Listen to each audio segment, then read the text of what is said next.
No. Fanny's open. You have Fredrin open as well. Lapu-Lapu is an option.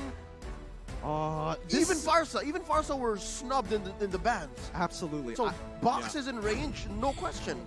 This is a really tough call here. Now, this is what I wanted to talk about because, again, when you're looking at that early game jungler, that's immediately a response from the red side to say, hey, we're going to shut it down with our first 2 picks straight away. And that's why I was thinking maybe Fanny might not be the way to go, knowing how Todak kind of foresee the draft. Like, both teams hold off till the jungler picks? Is that what you're saying? There's a good possibility. There really is. Yeah, and I think that could work really well for them too. And especially, again, going back on the performance that Rival had in the previous series, he should be confident here. But no, it's actually going to be picked up right away here. The Fanny is open.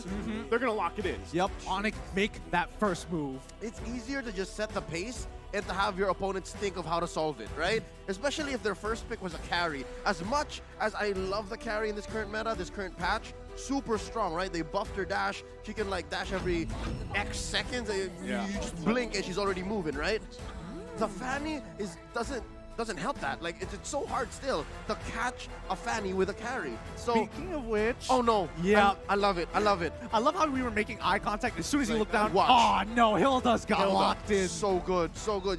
This Hilda on Yumski, I hope it's on Yumski, could also go into the hands of Momo in the XP lane. Regardless, it's going to give Kairi here such a hard time. It is going to give Kairi a bit of a hard time. We'll see. This is Onic that we are talking about, and the first phase is done for Todak. Let's see the response coming in from Onic. And speaking of which, I think Onic Esports, especially from Onic ID in particular, really just almost very close to a perfect blend of Indonesian and Filipino star power, all in one, which is kind of nuts. Yep, and in the star power, oddly enough, just comes from 2 main dudes, right?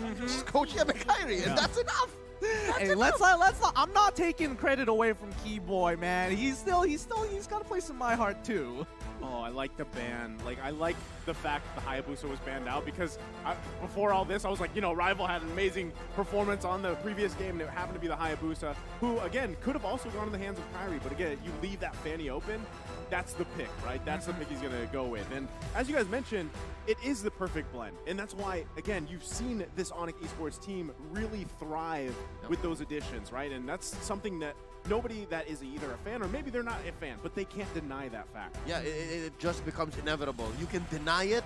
You can think to yourself, factors, but no, the results are there. Yeah, the results are definitely there. And now Todak look to try and take away more support. Wait, Formez is just chilling in the crowd. That's Formez. That's Formez just chilling in the crowd casually. Well, this is still the group stages, so expect to see him a little later on. But Akai also getting banned out. Whoa, this is a really good call coming in from Onic. They're going deep. They're covering their bases. Junglers of all sorts. They're taking away the possible best choice. A utility jungler, they got Akai. An assassin that could spread out the Beatrix and the Fanny, they got the Hayabusa.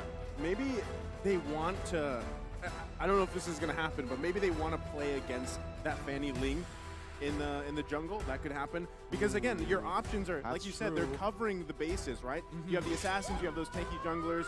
There's the Cho being taken out here. So again, what is that option for Rival in the jungle? It's already very narrow as it is. Yeah. I think he still has a couple of options to really work with, but it needs to work.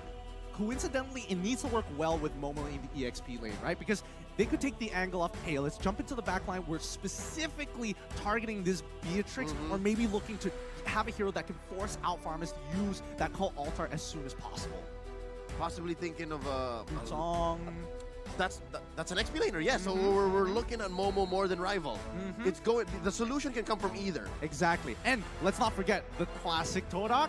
They might even just whip out a Lunox into the jungle for fun. You know, you never know. It's not impossible that the carry could also go into the jungle. Yep. If you're looking at already Kairi hunting down the carry, it doesn't mind. I wouldn't mind it being a mirror match here, like just legit having them both farm up. But ooh, I can't believe that the Kadira was snubbed for. I'm not sure if it was banned in the next couple of matches, but we saw it game 1, Blacklist in the hands of Haji, and then just again today to close up the night. Yeah, I think this is a really good pick, especially when it's up against someone like Yves, and not to mention that when you are looking for that one-shot potential against these marksmen, no problem. If I'm not looking for Yves, I'm just going to make sure Chico doesn't get to play the game. Are we looking at is this a... where is the Faramis going in this case? Is it Keyboy? Is it a Roam Faramis? A Faramis? Yup. We just had a moment there. I'm sorry. is it Our eye contact is just through the or is roof it a right mid? now. Yeah. It could be a Kadira. mid. Either way. Either way, they it's could still flip it. possible. Could be, correct, yeah. All right, now, I will mention that there is a possibility that both of them might take Roam Boots, both looking for those, I don't know, it could be a direct hit for all I know coming in from Kadida, and we're expecting, Faramis to be the one. We won't know just yet until we get into the game and look at that emblems. Now, Ling and as well as Masha, very, very interesting. Masha, just the worst for marksmen, but Fredrin to be the shield of Onic. Oh, this is I wasn't expecting a Masha to pop up here already in day one, but I agree. Again, we were talking about spiciness, right? You can consider this a little bit of spiciness, right, for this last game of the day here. But like I expected too, it's going to be that Ling Fanny matchup here. Both teams have to be able to secure that early jungle pacing, and I gotta say, for Kairi, it's going to be difficult because you got a Hilda across from you. Yes. And we know how much havoc a Hilda can cause. Not in the jungle. just, as well as the Masha. Yes. But just the same, Todak's lineup here, that's way too much scaling. You're expecting too much from the map in terms of XP and gold. You're looking at a carry, an Eve, a Ling, and a Masha. How are they going to make that work? Look, I think they have some kind of orthodox way to get through certain phases of the game that are really awkward for Todak, but very clearly in Onic's favor. So we're just going to have to keep our eyes sharp here. Don't miss a moment of this matchup as we jump into the land of Dawn. Our very final game of day number 1 comes down between Todak versus Onic Esports. All right, can confirm now that the Faramis is going into the hands of Sans, and it is a roaming Kadira. Watch out, look, Momo! Oh, already. So soon. Yeah, so very That's the plan, that's the game plan. That's exactly what you were calling. Kairi, though, first blood drawn by Yumski. And as we were saying, these two heroes alone are going to cause havoc for Kairi. What? What ult? I mean, What ult? Level 1. this is, they cheesed them. They sent Momo in as well. They let go of Momo's very first wave to pull this off. That's crazy. That's just nuts. What? How?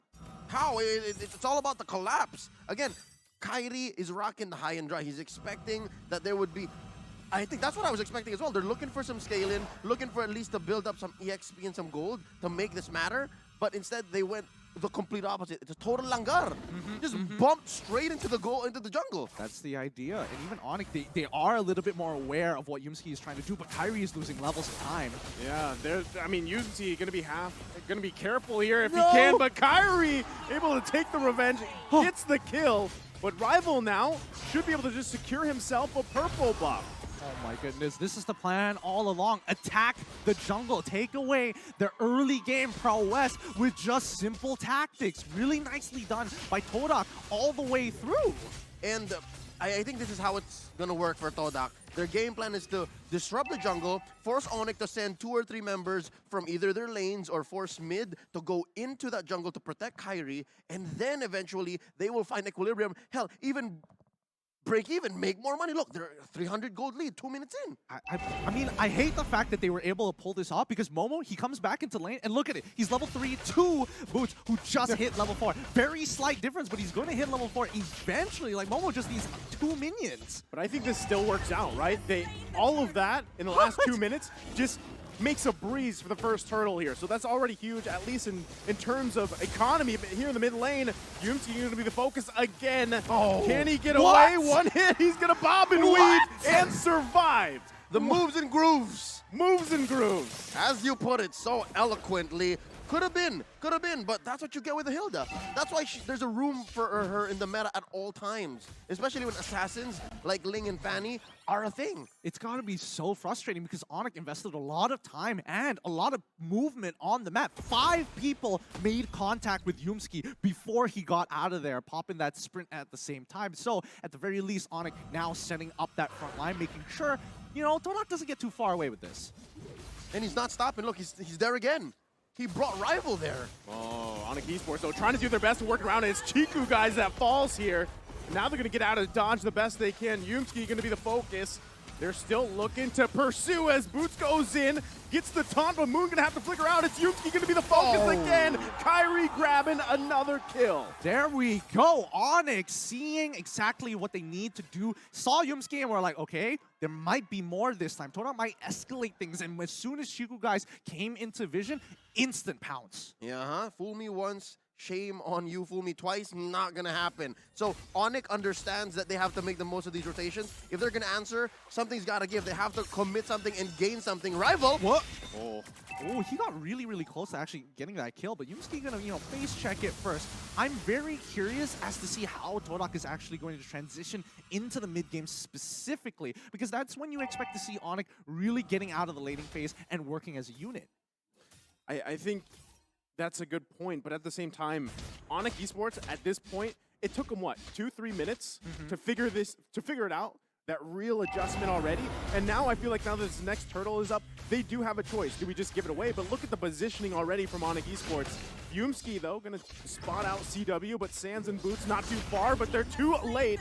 Rival able to secure another turtle here for Todak. Oh, I mean, right now Kyrie is getting harassed out of his mind. Even running down towards the turtle, you can see Momo chasing him. Yeah. But as it is, Todak is happy that this is how the early game has gone, despite having, conceded a few kills. And if they get CW, oh, the flicker in! Tempest Blade's gonna come out. He survives though with that Cult Altar. But now Sand's gonna be the focus. He takes all the damage. Moon grabbing the kill here under the tier 1, tier 2. That's what you buy with a hero like Moon, with heroes like Hilda and Masha on Momo and Moon's on Yumski. Again, Moon is, I keep mentioning Moon, he really hasn't left mid. Yeah, he really hasn't left mid. He's really accumulating the farm, and the rest of the team, including the side lanes, are pulling pressure, strangely enough. So that's how they scale up. You scramble the opponent so they can answer. Oh, no. Ooh. Close one. I was holding my breath. Yeah, same. So they can't answer on a conventional way, and then you just farm up. Look, it grew up to about 1,000 and change. Yeah, the bleeding has not stopped just yet, Yeah. but this is a comfortable position for Onic, right? They still can actually get to the later stages and look for that big fight in the mid game. However, keep your eyes, especially from Todak, the 2-1 carry Moon, and as well as, Chiku guys. Rival's not gonna die. Okay, he gets out of there. All right. Weapon swipe off my forehead real quick. I think it's still working out though, because Kyrie's behind in levels, right? Yep. He's level 7, Rival's level 9, and so objectively, you're gonna have that advantage already in the jungler. So if they can continue that on, this might be a clean take for Todak in terms of turtles, as the next one's gonna be up in about 10 seconds here. But you can see them both fighting for space and position around that turtle pit. I was about to say, one key advantage that at least Onic has is TW is ahead. TW is getting a lot of items, building up, but wait, no, underneath mid. Kyrie once again pushed out of the jungle here. So just like that, it is going to be a clean sweep of turtles. Momo, though, Sans able to pick up a kill with that Stampede. And there could be a small win here, but Yumski gonna fall as well. Kyrie able to get the killing spree, another kill for him in the jungle. Yeah, but they do translate into a turret down bottom, so eventually the farm will still keep rolling. I was saying, CW farming a little better than Chico Guys, but we can't count out Chico Guys. Chico Guys just has that weird killer instinct, can come on any time, in any way. He can be 0, 6, and 2 and still carry from there. And especially when you're on a hero like Harry, that's definitely something you have to be very wary of, even if you're as tanky as Boots. Kyrie's still getting harassed as always, but it's tough with the composition that Todak has. Momo is not going to let him have fun, and neither is Yumski. Man, just like that, I mean, there's turrets going down here. Finally, the second one in the game, both having won. So they're going to be working around with that space here, but still focus on the mid lane. Both these teams have the tools they need to win these small skirmishes leading up to that first Lord of the game. Looking at the items so far, it's looking pretty good for the side of Todak, but even then, Onic, as soon as they're getting their second as well as their third items, we'll see the table start to shift in their favor if Todak loses that lead. Oh, look at this massive farm on both Rival and the Chico Guys. CW though, I was wrong. CW's not farming as well as much. This is the first time we're seeing the item builds, and he just has Blade of Despair. That's trouble. Well, to be fair, he did get dove twice, one having to break his flicker, the second to death. So forcing him home. So yes, he's saving himself, not many deaths, but he's not staying in lane as long as much as he should. Yeah, the economy's not looking good. Oh! CW gonna have to flicker out to survive that. So still, total control here from Todak on Onic Esports purple buff. And just making it hell here for Kairi to even get any buff. And the poking back and forth. Now it looks like Todak's gonna go ahead and focus on the mid lane. The flicker comes in. Boots, though, working on Chico, guys. Can't get him as he falls here in the tier 1. Sand's gonna flicker out too. Turret falls down, though. Kairi trying to unleash, able to pick up a kill, make it a double as Momo falls as well. Already, the tables are slowly starting to turn. The gears for Onic Esports, making it so much more of a problem for Todak. Boots, the shield of Onic right now, must keep Todak in check. So here's what's going to happen. If Onic continues on this path, there is a window wherein they are ahead. There is a window wherein they will say where the fights happen and how they happen. But eventually, Todak is going to have Yumski and Momo just diving up front, possibly Momo having his third Guardian helmet, and then he can just one-hit CW. Hell, maybe even one-hit Kairi. It's that scary when we get into the late game. So I'm guessing there's a time frame of maybe about 4 or 5 more minutes before that can happen. I think that's good timing as well. And you gotta point out the fact too, Rival has just had a chill game. This is the most comfortable probably game you can have on this link, right? You're 0-0-0, almost 10 minutes in the game. You're gonna be able to work on these objectives the way you want. Meanwhile, it's the polar opposite for Kairi. 5-1-1, but he's 3 levels down. Yeah. But it's a good recovery, though, given the early game, what happened in the first 2 minutes. But we can counter blessings as much as we want, but it's all about this purple. Who's going to get it? Rival can Rival secure. They just got lured. Yeah, I mean, again, Kairi has done a good job working back from this, but still, objectively, it's Todak with that advantage. Like you guys mentioned, you have Momo and Yumski going to any... Actually, they can even split up each other if they want to, focusing on the back line, protecting the front, causing havoc here. And that's what we're seeing. It's tough for Onic Esports. No, that's exactly it. Todak right now are doing their... Well, I wouldn't even say it's a split push, but they are doing cross-map plays while Yumski or even Momo is distracting them by purple buff, knowing how important it is for Kairi specifically to get it. They know a contention point, a choke point against Onic. Yeah, the reason why the split is so easy for Todak is because Yumski and Momo can just do whatever they want. Yeah. They can face off against 3 or 4 members and still get out alive.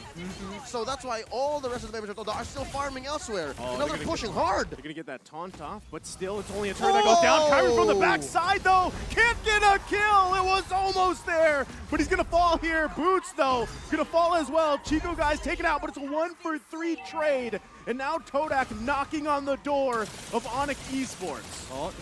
This is getting very sweaty already. One inhibitor has fallen. I was expecting maybe a second one here, but Onic, they've got to be really careful here. They have to stop this bleeding now. That bottom lane inhibitor push is a leaking roof. That is permanent damage. Again, we were just talking about how Momo and Yumsi can go wherever they want.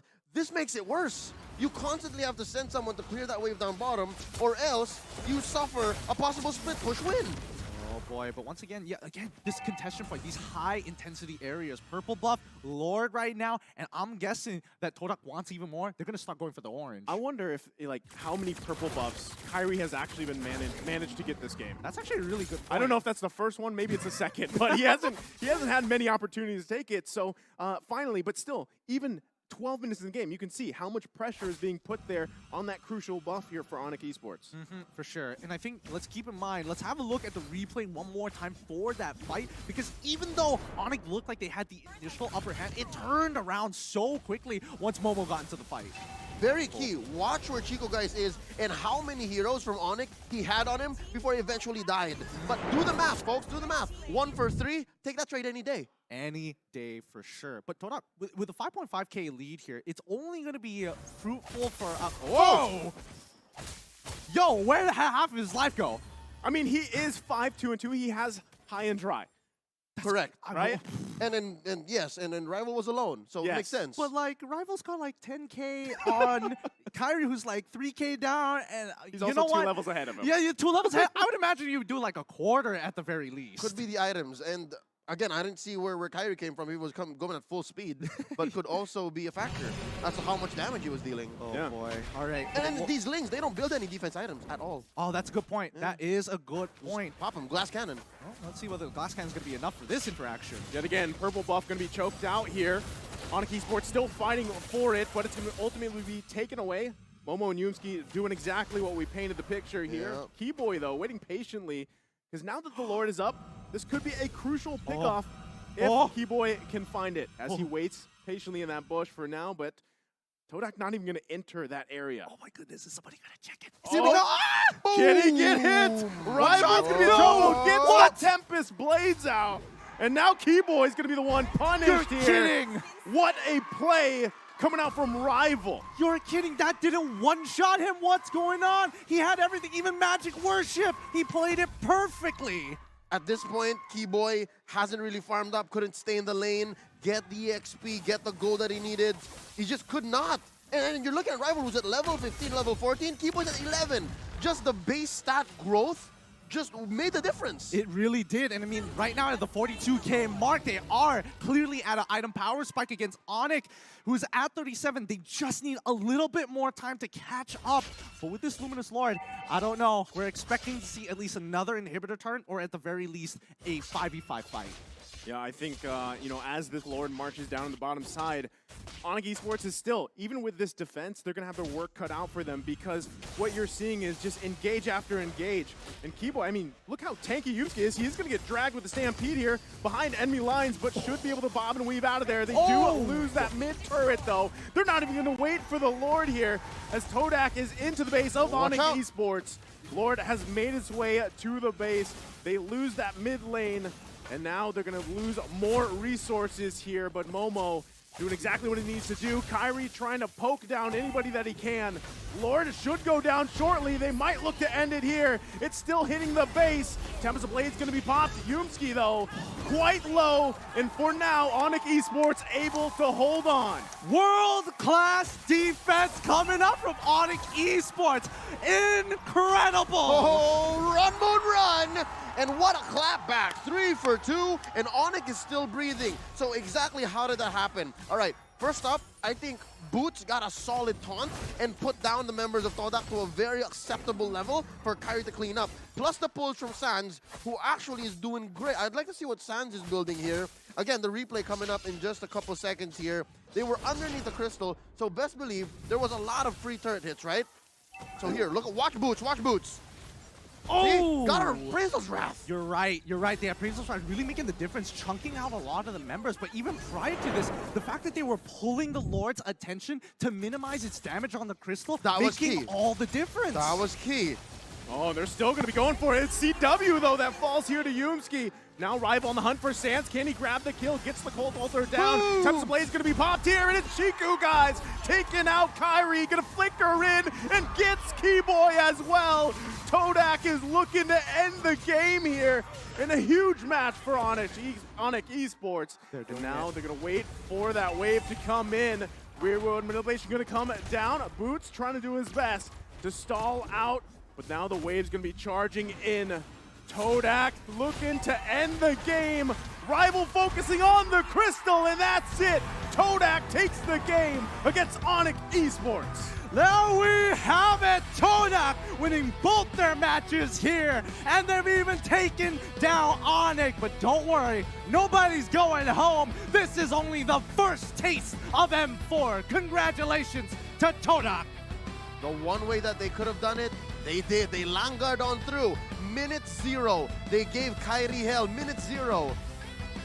They took down Kyrie. They took down First Blood. And my God, if I'm getting this correctly, we broke a record today. We hit 1 million viewers. We hit 1 million viewers. You guys at home made this possible. Thank you for watching this beautiful game of Mobile Legends between two fantastic teams.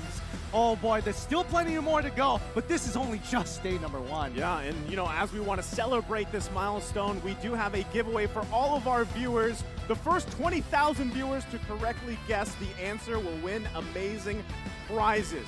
You know, I guess we gotta put it up. Do you know which hero the M4 pass skin belongs to? Just input the Just input M4 and the hero's name in all capital letters to redeem your item. And the in-game pass experience rewards will be issued soon, so log into the game to check it. Thank you for your support, and let's go for the second milestone of 2 million peak viewers. So share the stream and continue watching. M4 absolutely killing it here at day number 1. I can't believe they pulled it off, but again, it really does take commitment and execution throughout each stage. Again, there was a 4 or 5 minute window wherein it was Onic, right? Onic could have taken it, but eventually,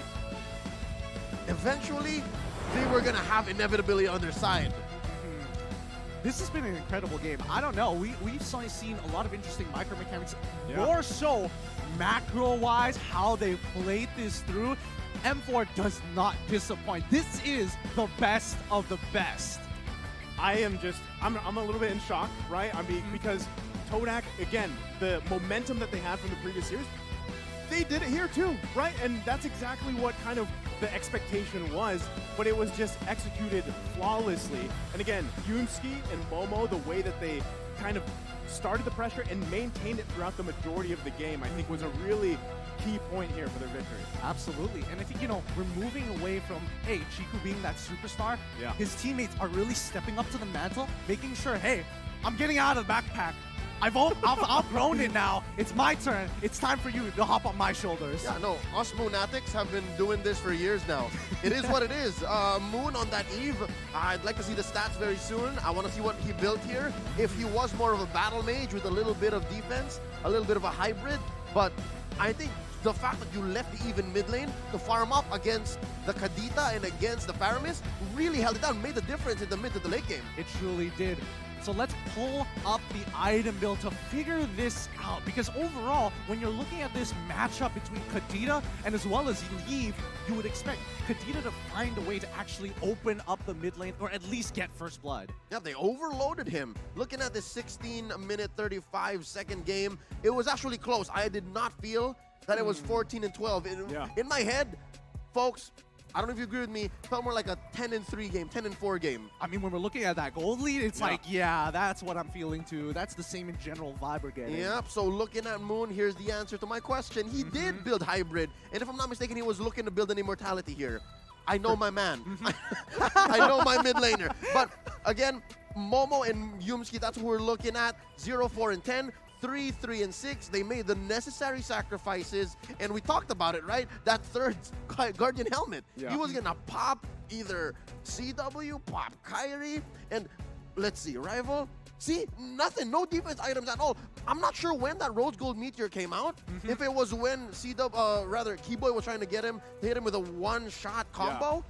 But regardless, even if that wasn't there, the fact that you were level 15 and that was a level 10, 11 Kadita trying to one-shot you, it's just not gonna happen. I'm wondering if that was there in that moment, right? Where you're like, how? How did he not die? I'm not sure if that's when it happened, but there was no shield. There was no shield, right? Yeah. Okay, so still, how? Okay, there is. I just want to, just make sure we're aware that when Kadita is using that full one-shot combo, even if the shield comes out with that one-shot combo, you might not necessarily catch it. So maybe it's one of those things you got to go frame by frame to see if the shield pops up and then disappears instantaneously. You're right, because again, the amount of damage that Keyboy was trying to deal on to Rival. Speaking of damage, look at the amount of damage that Moon put on the board. 64k. He is the carry here. And of course, Yumski, who has been on Kyrie throughout this whole game. 132k. Momo, 10 assists. And again, nice that you said this the best. He just has a chill game. Rival, 844 gold per minute.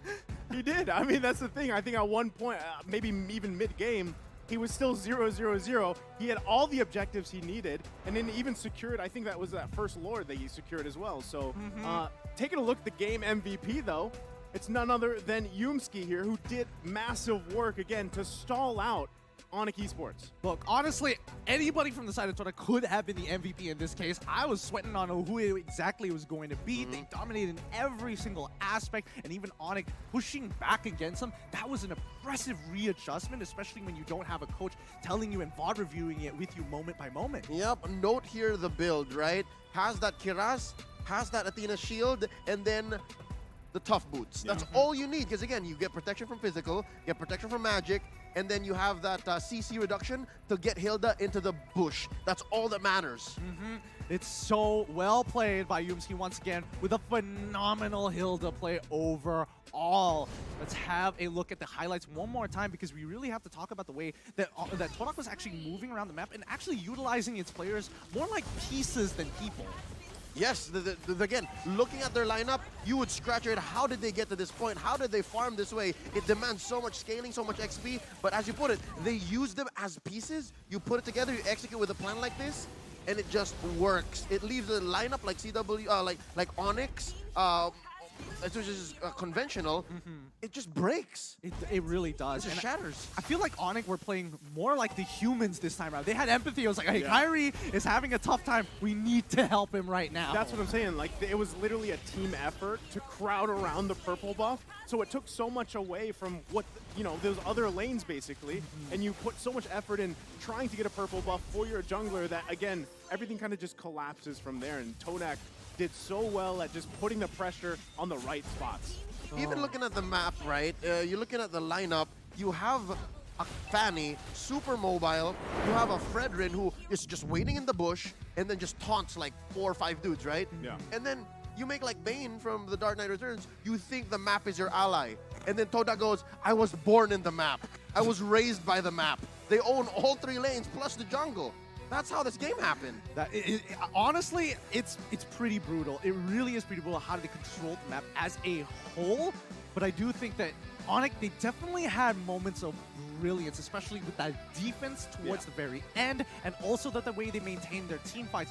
I don't know. I felt like the draft made all the difference for Todak here. I mean, you would imagine that Onic, they lock in the Fanny and as well as the Beatrix. It's like, this is looking kind of free, right? And the Kadira too. And the Kadira.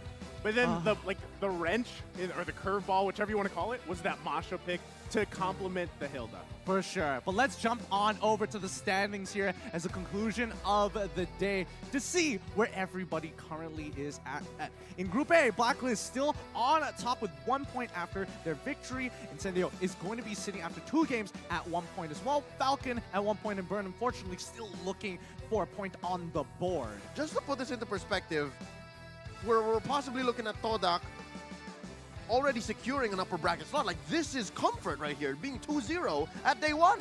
Yeah, it truly is, and I think it could get even better. They just need to push a little bit further, but hey, maybe my biasness is showing, but don't forget, Onic, they're not out of this just yet. They will come back.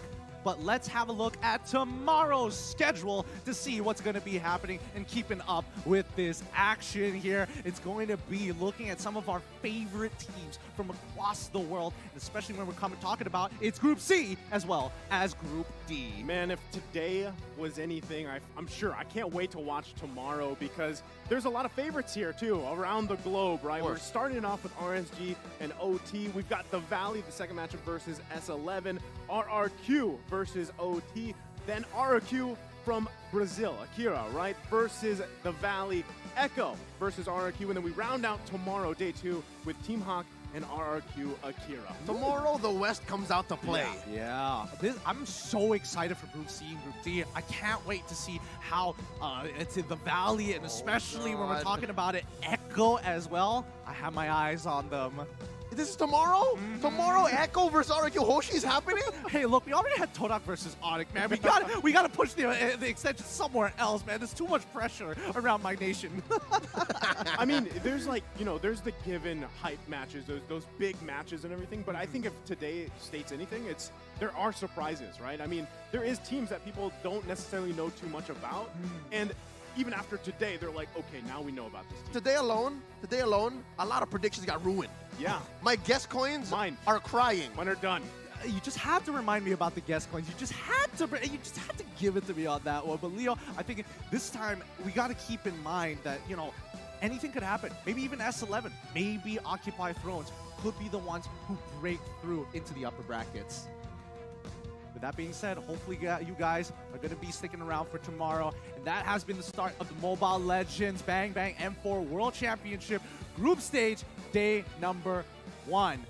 All right, guys, get ready for this. We would once again like to thank our sponsors, M4, which is powered by Moonton, presented by TikTok, the official content partner, supported by Secret Lab, the official gaming chair, and Esports Charts, our analytical partner, Gank, our official merchandise partner, MeWatch, our media partner, and last but not least, Ministry of Tourism and Creative Economy of the Republic of Indonesia here.